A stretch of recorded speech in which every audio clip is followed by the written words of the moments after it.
ఇక తూర్పుగోదావరి జిల్లాలో కరోనా చికిత్సకు అనుమతిచ్చిన 16 ఆసుపత్రులపై డీనోటిఫై చేసింది ప్రభుత్వం. ఈ మేరకు జిల్లా కలెక్టర్ మురళీధర్ రెడ్డి ఉత్తర్వులు జారీ చేశారు. జిల్లా Aarogyasri health care trust coordinator నివేదిక ఆధారంగా 16 ఆసుపత్రుల అనుమతులు రద్దు చేశారు కలెక్టర్.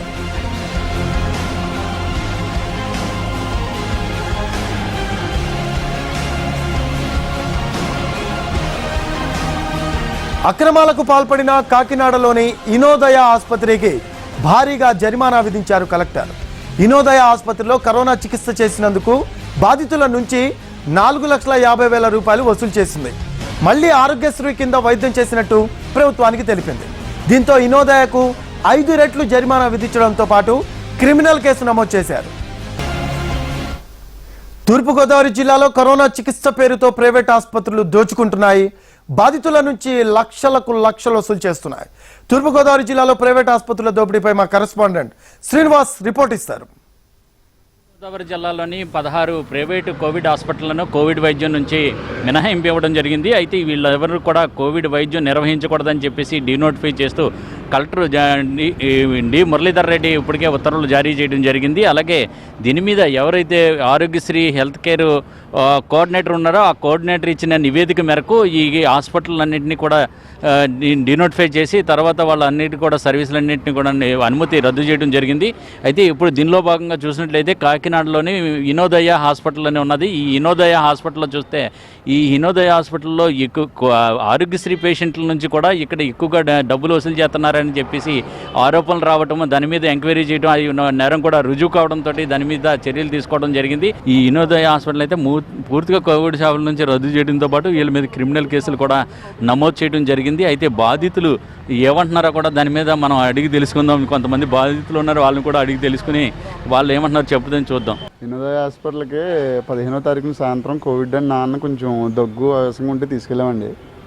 తీసుకెళ్తే అందులో జాయిన్ చేసేటప్పుడు ఆరోగ్యశ్రీ ఉందా అని అడిగారు. ఆరోగ్యశ్రీ ఉందని చెప్పామండి.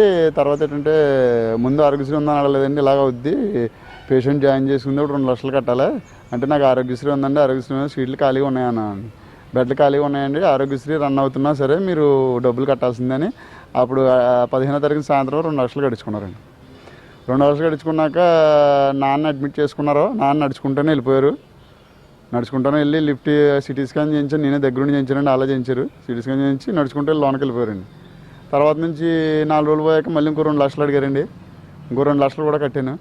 తర్వాత డాడీ గురించి ఇన్ఫర్మేషన్ కానీ ఏది కానీ కరెక్ట్గా ఇచ్చేవారు కదండి. ఒక్కో రోజుకో నెంబర్తో వచ్చింది. డాక్టర్ గారి దగ్గర ఏదో డాక్టర్ గారు అనేవారు, రోజుకో నెంబర్తో వచ్చి మీ నాన్నగారు సీరియస్గా ఉందనేవారు. రోజేమో బాగానే ఉంది, ఒకసారి బాగానే ఉంది, ఒకసారి సీరియస్గా ఉందనేవారండి. అలాగే 4,50,000 కట్టించుకున్నారండి. 4,50,000 కడితే నేను అన్నీ అక్కడెక్కడ తడుముకుని ఎదవలా తెచ్చుకుని నాన్నగారిని బతికించుకుందామని కట్టేసాను సార్. ఆ తర్వాత ఇంకా ఇది కాదని చెప్పి మన దూరంపూడి చంద్రశేఖర్ రెడ్డి గారు ఎమ్మెల్యే గారి దగ్గరికి పోయి ఇలా జరుగుతుందండి, అసలు పేషెంట్ ఇన్ఫర్మేషన్ ఏం తెలుస్తలేదు, మనకి ఏం చేస్తలేదంటే ఏ హాస్పిటల్ అంటే ఇలాగ ఏ హాస్పిటల్ అని చెప్పానండి. ఆయన వెంటనే పూనుకుని ఈ మొన్న జరిగిన సిచ్యువేషన్ అంతా చేయించి నాన్నగారిని ఆయన హ్యాండర్లో తీసుకుని ఇక్కడ లక్ష్మీ హాస్పిటల్లో జాయిన్ చేసి ఆయనే జాయిన్ చేశారండి. ఆయనే అంబులెన్స్ పెట్టి ఆయనే డిశ్చార్జ్ చేసి అక్కడ నుంచి డిశ్చార్జ్ చేయించేసి ఆయనే ఈ హాస్పిటల్లో తీసుకొచ్చి దోనపూడి చంద్రశేఖర్ రెడ్డి గారు ఎమ్మెల్యే గారు తీసుకొచ్చి లక్ష్మీ హాస్పిటల్లో జాయిన్ చేసి ఆయనే ఆర్గనైజ్ చేస్తున్నారండి. డాక్టర్లను కూడా ఆయనే రోజుకోసారి 2 సార్లు ఫోన్ చేసిండి ఆయనే ఆర్గనైజ్ చేసి మాకు మీడియేటర్ ద్వారా మాకు ప్రతి సమాచారాన్ని పిఏ ద్వారా మాకు అందిస్తున్నారండి. ఏం జరుగుతుంది, ఎలా జరుగుతుంది, అంతా బాగానే ఉందమ్మా, 4 రోజులు అలా ఉండొద్దాం, ఆక్సిజన్ స్టేబుల్ అయ్యాక అసలు ఏం చేద్దామన్నారండి. అక్కడ అసలు మనిషిని చూపించేవారు కదండి. ఇక్కడ పీపీఐ గిట్టి ఇన్నోదా హాస్పిటల్లో మనిషిని కూడా చూపించేవారు కదండి. మీరు వెళ్ళకూడదండి. 4,50,000 ఖర్చు పెట్టామండి. సుమారు 4,50,000 వచ్చిందండి. అలా కట్టింది అయితే 4,50,000 అండి అక్షరాలనే. తర్వాత ఇక్కడ తీసుకొచ్చాక ట్రీట్మెంట్ ఇప్పుడు నాన్నగారు అయితే ఇప్పుడే మీ ముందే కొంచెం ఇప్పుడే మాట్లాడొచ్చానండి. బిల్లులు కానీ ఏమేమని ముందే చెప్పేశారు సార్. జాయిన్ అయినప్పుడే బిల్లులు కానీ మీరు కట్టిన దానికి ఫోన్పే ద్వారా కడతానండి, డ్రా చేయడానికి కూడా అమౌంట్లు ఏటీఎంలో కూడా ఖాళీ ఉండలేదండి అంటే ఫోన్పే ద్వారా కట్టన కుదరదండి, మీరు ప్రతిదీ కూడా క్యాష్ ద్వారా కట్టాలి, క్యాష్ కట్టినా సరే మీ బిల్లులు కానీ ఎటువంటి సమాచారం కానీ ఎటువంటి ఆధారాలు బిల్లులు కానీ ఏమన్నా చెప్పారు. తడుముకుని తెచ్చామండి. పరిస్థితి ఏముందండి, ఇంకా నాన్నగారిని బతికించుకుందాం అనే కాన్సెప్ట్తోనే ముందుకెళ్ళామండి.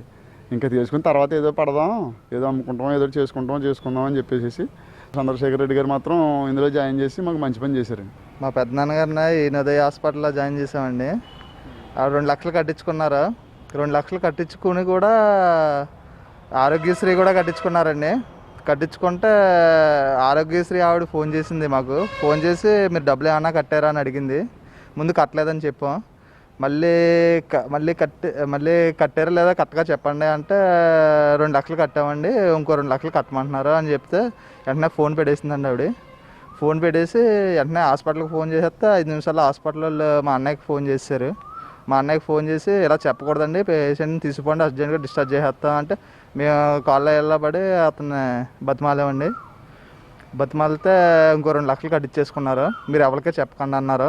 మేము ఎవరికే చెప్పలేదండి.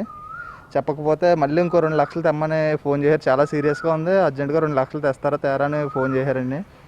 ఫోన్ చేస్తే మా దగ్గర డబ్బులు లేవండి, ఏం చేయాలో తెలియక 50,000 పెట్టుకుని వెళ్ళి కట్టామండి. కట్టి ఎమ్మెల్యే అధికారుల దగ్గరికి వెళ్ళామండి. ఇలా జరుగుతుందంటే వెంటనే అధికారులు స్పందించి సివియర్ యాక్షన్ తీసుకుని మొత్తం అంతా అధికారులే చేశారండి. సుమారు 4,50,000 కట్టామండి. ఈ కోవిడ్ వైద్యం పేరుతోటి ఏదైతే ప్రైవేట్ హాస్పిటల్ దందా చేస్తున్నాయో ఆ హాస్పిటల్ మీద మొత్తం విజిలెన్స్ అండ్ అధికారులందరూ కూడా దీని మీద విచారణ చేపట్టడం జరుగుతున్నది. పెద్ద ఎత్తున తనిఖీలు నిర్వహిస్తున్నారు. అన్ని కోవిడ్ హాస్పిటల్ మీద కూడా తనిఖీలు నిర్వహించి వాళ్ళ మీద కేసులు నమోదు చేయడం జరుగుతున్నది. దీంతో కొందరు హాస్పిటల్ కూడా ప్రైవేట్ హాస్పిటల్ ఇప్పుడు చూసినట్లయితే వీళ్ళు కూడా ఈ కోవిడ్ వైద్యం నుంచి ఇప్పటికే 16 హాస్పిటల్ని తప్పించడం జరిగింది. ఇంకా మిగతా హాస్పిటల్ మీద కూడా దీని మీద తనిఖీలు నిర్వహించడం జరుగుతున్నది. కెమెరామ్యాన్ ప్రకాష్తో శ్రీనివాస్, ఎన్టీవీ, కాకినాడ.